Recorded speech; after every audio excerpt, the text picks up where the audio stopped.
words you tell someone will either build them or break them. Run your race your own way. Don't allow yourself feel bad and negative simply because someone is looking better. You don't expect a whole human being to grow inside you and you remain the same.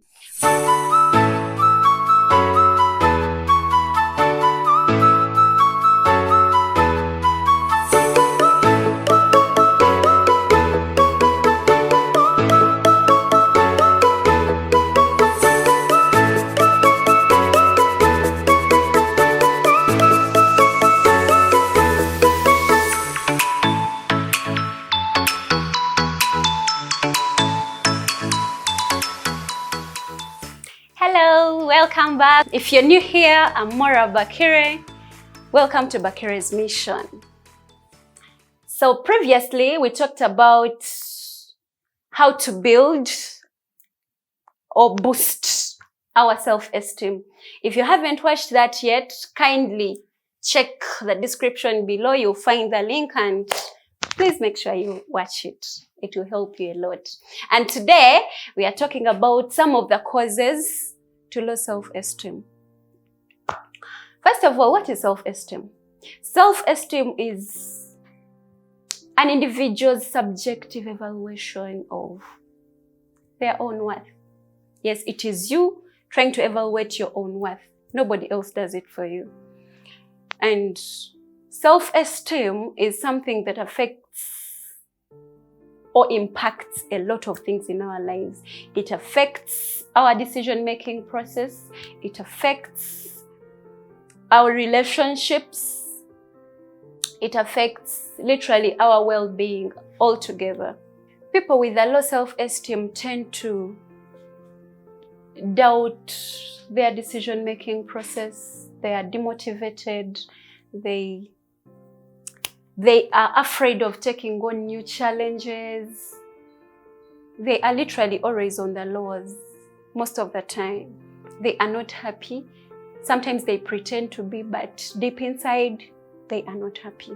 They also experience low levels of confidence, and they most of the time feel unlovable and unworthy.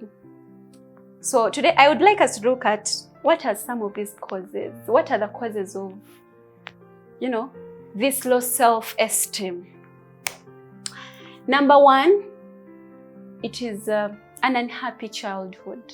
If you were unhappy growing up, for example, people that were mistreated, like mistreatment while growing up, bullying in school, some people were mistreated by their guardians and their parents, and it tends to stick so much into the mind. They have been abused physically, verbally, and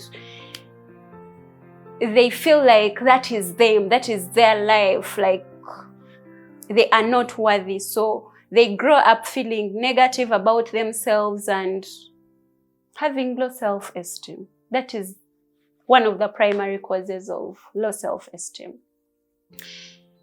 Number two, it's quite common, and that is childbearing.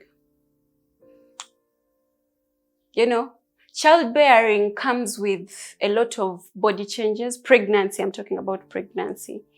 When I say childbearing, it might, people who have had miscarriages might not relate, yet when I say pregnancy, it generalizes all of us. So pregnancy tends to affect a lot. It affects our physical appearance, it affects our hormones, it literally changes everything about us, and it affects our self-esteem to a certain extent, to a big extent actually. I have been through it and I know what I'm talking about. This is one of the biggest causes of postpartum depression, the body changes, and somehow you don't believe that it's you. You stand and look into the mirror and you can't believe it's actually you. It just puts you on your lows. You're used to being a model, fitting in your nice clothes and looking all sexy, and it tends to affect our esteem a lot. But you shouldn't let it. Don't let it affect you. You know, these are some of the changes that you expect. You don't expect a whole human being to grow inside you and you remain the same. But yes, it is one of the causes. Today we are talking about causes. It is one of the biggest causes of low self-esteem, body changes brought about by pregnancy or childbearing. Number 3 is poor performance in school. You know, when you perform poorly in school, everyone tends to think you're careless, you're not serious in class, you're jumpy, you're stubborn, you don't focus, But I don't think there is any pupil or any student out there that doesn't want to perform or excel in school. It just happens. Sometimes what they're teaching is actually what they're teaching doesn't connect with what you want to be in future, or it is just too much of cram work, or it is too much of practical work. People can't reason on the same level. But then they tend to make this student or people feel stupid. They will throw it in their faces like, you're stupid, you're worthless, how can you perform like this? And, it puts their esteem down. Actually, people might not even tell you that, but when you're not performing well in school, you will feel it inside you. You'll be like, oh, maybe I'm not worthy. How can I fail this? I'm stupid. I'm this, I'm that. And it puts your esteem down. And before you know it, you'll be afraid to answer questions in class because you feel everyone is laughing at you. Or you'll be like, oh, I failed the other exam last time. What if I give a wrong answer? So poor performance affects esteem a lot. Point number 4, relationship breakdown. Like breakups, divorce, falling out. Yes, that causes a lot of low self-esteem. For example, when you break up with your fiancé or your boyfriend and you people have, been together for a long time, you anticipated a future together, you had expectations of what the future would look like, you imagined and envisioned you having children together, and then boom, it can't go on. That affects your self-esteem. It makes you question your worth, and it is worse when it comes to divorce. Divorce will make not only you question your worth, but everyone around you, you get this feeling of, I think, I have happened to interact with people who have gone through divorce, and they will tell you, you feel like even your own child is judging you, like, why did you end up here? Whether you were the cause of the divorce or not. So it puts your self-esteem down, you question your worth, and, you just feel like everything around you is negative. It doesn't have to be falling out with just your spouse, by the way.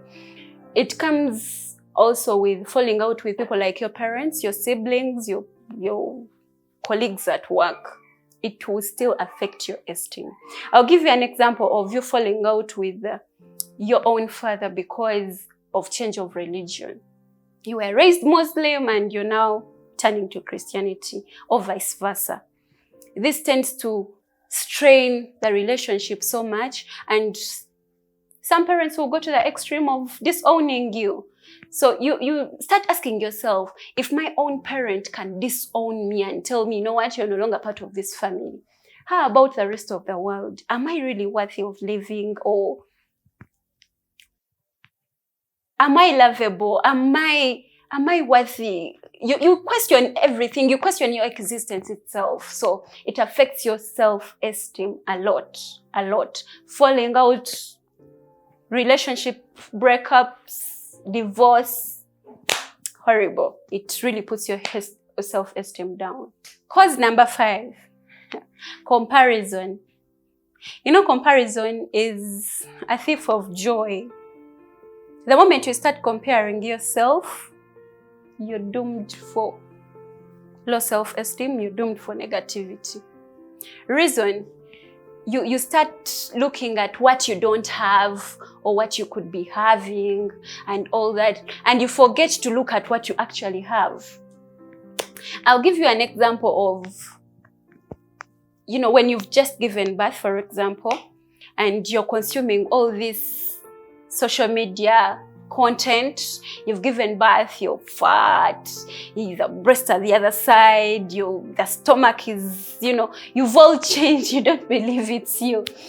And then you go to social media and then you're following a celebrity, for example, and they look all sexy, and you had, you gave birth at the same time, same month, or maybe you even gave birth before them, and then they look so perfect.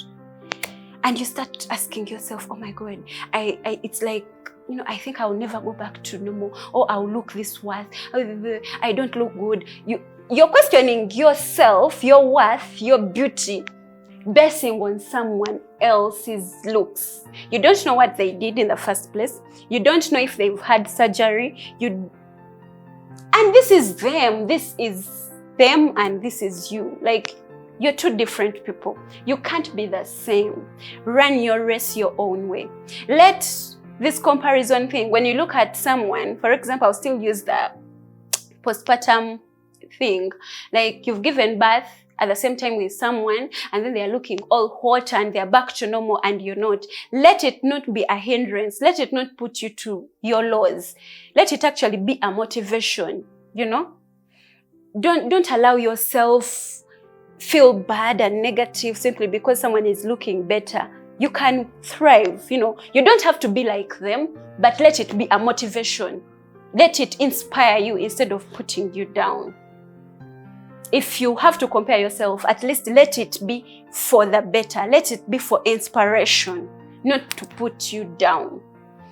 And also remember, the person you're admiring and saying, oh my God, they look so perfect, look at this picture.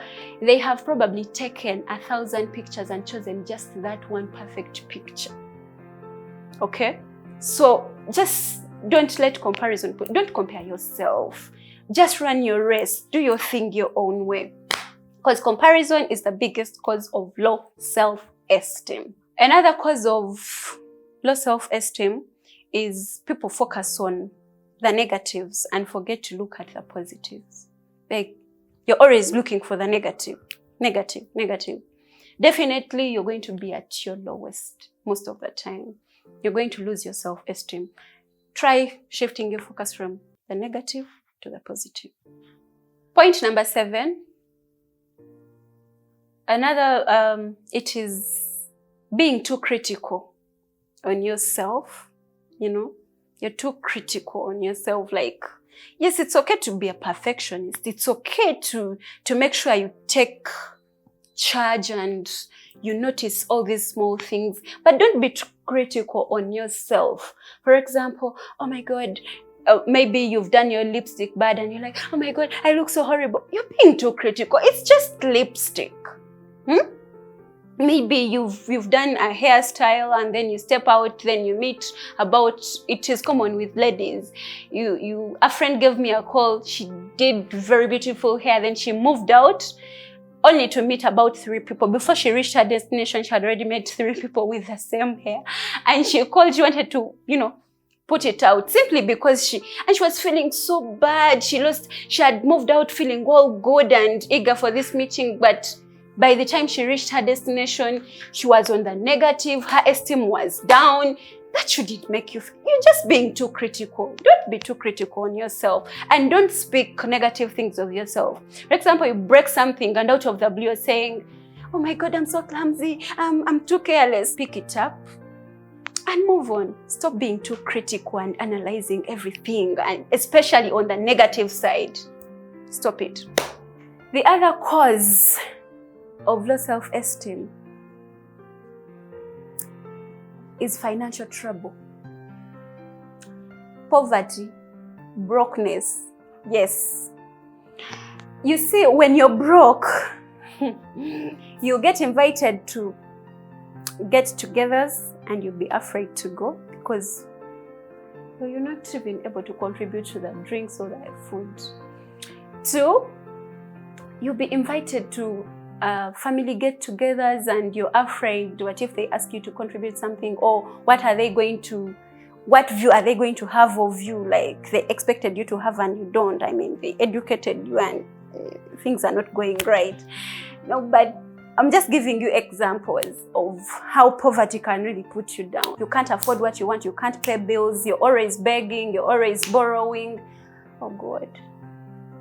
Why can't that put your esteem down? Like seriously, because you always have a feeling, they are looking down on me. Even when someone gives you, like they know your challenges, you're not working or you don't have this, you don't have that, and then they'll give you some cash, be like, oh, so even this one knows I'm struggling. Like, basically, poverty puts your esteem down. Yes, it's one of the main causes of low self-esteem. Cause number 8, it is abuse. I don't want to be specific. It can be physical, it can be emotional, it can be verbal, whatever kind of abuse. It causes low self-esteem. People, mind the words you tell people. You might think abuse is just physical, but the words you tell someone will either build them or break them. So mind what you say, especially to your children and the people around you. You tell a child you're useless, you're worthless, you're what? Trust me, they'll end up becoming that, because they'll grow up believing they are worthless and their esteem is in line with that. It's literally negative. So abuse is one of the main causes. It is a wide topic altogether, abuse, but I'll just give it to you as a point. Abuse. Last but not least, mood disorders. When I talk about mood disorders, I'm talking about things like depression, anxiety, and everything in line with that. Like you're always angry, you're always anxious, you're depressed and all that. It tends to put your esteem down. If you have a challenge and you're not talking about it, you're not working on it, it will lead to depression, then it will lead to low self-esteem, and you always be anxious all the time. It literally breaks you. Mood disorders will put your esteem to the lowest if you don't work on them. If you do work on your mood disorders like depression and you choose to see a counselor or do anything that can put you right and make you feel like your normal self again, trust me, you won't go through the low self-esteem phases. But if you don't, you definitely get on the lowest and you lose your esteem completely.